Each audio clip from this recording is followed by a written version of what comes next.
Bienvenidos, queridos estudiantes.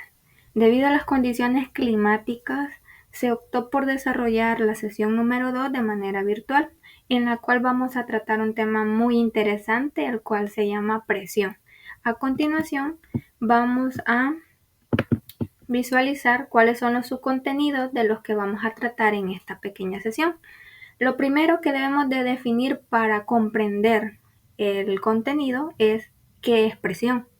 De igual forma, cuál es su ecuación o relación matemática, los tipos de presión que existen y también instrumentos de medición con respecto al tema que vamos a estudiar. Como primer punto vamos a conocer qué es el concepto de presión. La presión básicamente la vamos a considerar como la producción de una fuerza, la cual va a actuar de manera perpendicular a una superficie. Cuando nosotros nos referimos a una fuerza perpendicular a una superficie, estamos aclarando de que esa fuerza siempre va a formar un ángulo de 90 grados con respecto a la superficie en la que esté actuando la presión. Por lo tanto, nos dice que la presión se define como una fuerza por unidad de área. Y vamos a entender que una F mayúscula lo va a representar la fuerza, la cual, como les mencionaba, va a actuar perpendicularmente a una superficie o a una área determinada. Cuando hablamos de presión, es de tener en claro que esta es una magnitud física que va a medir la fuerza que se aplica de manera perpendicular sobre una superficie de unidad de área. En otras palabras, sería la cantidad de la fuerza que se distribuye sobre una área determinada. La presión básicamente es una magnitud escalar donde la podemos definir prácticamente o describir completamente con un número y una unidad de medida. Por ejemplo, supongamos de que una persona va caminando sobre el suelo donde no hay grava ni piso. Entonces, el peso de la persona sobre el suelo hace una presión que se ejerce de igual magnitud que su peso, dividido por el área de contacto de sus pies con el suelo. De igual manera podemos mencionar el ejemplo del aire dentro de las llantas de un automóvil o de una bicicleta. La presión del aire en una llanta de un auto o una bicicleta es la fuerza que empuja el aire contra las paredes de la llanta. Por lo tanto, si no hay una fuga, las llantas permanecen intactas. A continuación vamos a definir la relación matemática o la ecuación. Cuando hablamos de presión, la vamos a definir con una P mayúscula, como podemos ver acá en la ecuación, igual a una F mayúscula que lo representa la fuerza, y este símbolo que tenemos acá nos indica que la fuerza va a actuar de manera perpendicular, o sea que va a formar un ángulo de 90 grados con respecto a el área que tenemos acá abajo. Las unidades de medida de la presión van a ser pascales. Un pascal va a ser equivalente a un newton sobre metros al cuadrado. A continuación vamos a visualizar un pequeño video acerca del globo indestructible. En la plataforma se les asignará el link para que ustedes puedan acceder al video y de igual forma se les brindará un link para que puedan responder un pequeño cuestionario. Prácticamente serían responder las preguntas que pueden visualizar acá en la indicación. Pueden pausar el video, hacer la actividad y luego volver para la parte final. En esta parte les mencionaba en la clase de que tenemos dos situaciones con respecto a la presión. La primera es si una fuerza actúa sobre una superficie pequeña, el poder deformador de esta es grande. En otras palabras, menor área, mayor presión. Con respecto a la segunda situación, era de que si una fuerza actúa sobre una superficie grande, el poder deformador va a ser pequeño.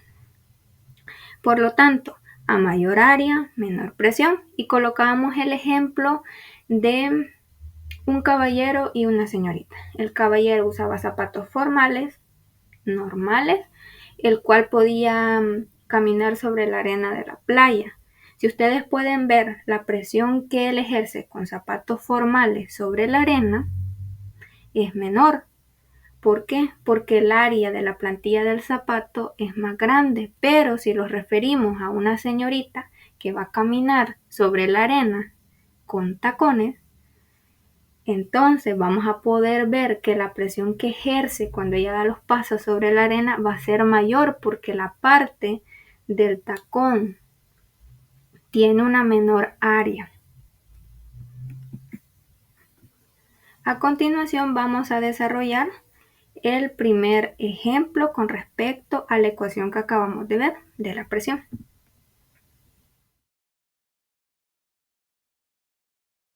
Nos dice que el colchón de una cama de agua mide 2.0 metros de largo por 2 metros de ancho y 0.2 metros de profundidad.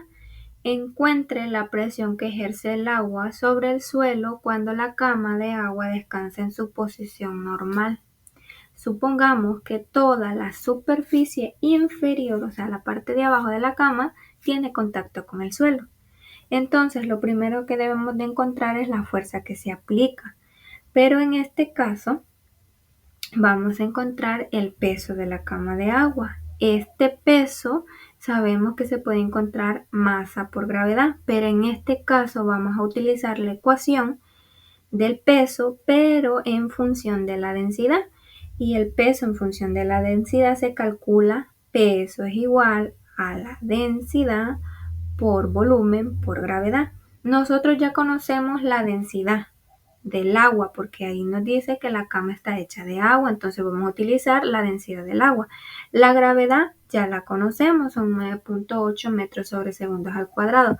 ¿Qué nos hace falta conocer? El volumen. Y como nos dan las dimensiones de la cama, largo, ancho y profundidad, nos quieren decir que es una forma rectangular. Por lo tanto, vamos a calcular el volumen de un rectángulo. Acá lo podemos visualizar. Multiplicamos los 2 metros de largo por los 2 metros de ancho por 0.3 de profundidad y nos da el volumen, que serían 1.2 metros al cubo. Ya teniendo el volumen, podemos sustituir los datos correspondientes en la ecuación de peso en función de la densidad. Ya conocemos la densidad del agua, conocemos el volumen que acabamos de calcular y conocemos la gravedad. Multiplicamos estos tres datos y nos tienen que dar 1.2 por 10 a la cuarta newton. Ahora que ya tenemos el peso y es la fuerza aplicada sobre la cama, vamos a calcular la posición normal, el área en contacto con el suelo de la cama. Por lo tanto, calculamos el área largo por ancho, que sería 2 metros por 2 metros, nos da 4 metros al cuadrado. Obteniendo la fuerza aplicada que calculamos anteriormente mediante la ecuación del peso en función de la densidad, y con este resultado que hemos obtenido al final del área, podemos sustituir en la ecuación base de la presión, que sería presión es igual a fuerza entre área. Sustituimos los datos que nos brindaron las ecuaciones o cálculos anteriores y lo dividimos 1.2 por 10 a la cuarta newton entre 4 metros al cuadrado y nos da como resultado 3 por 10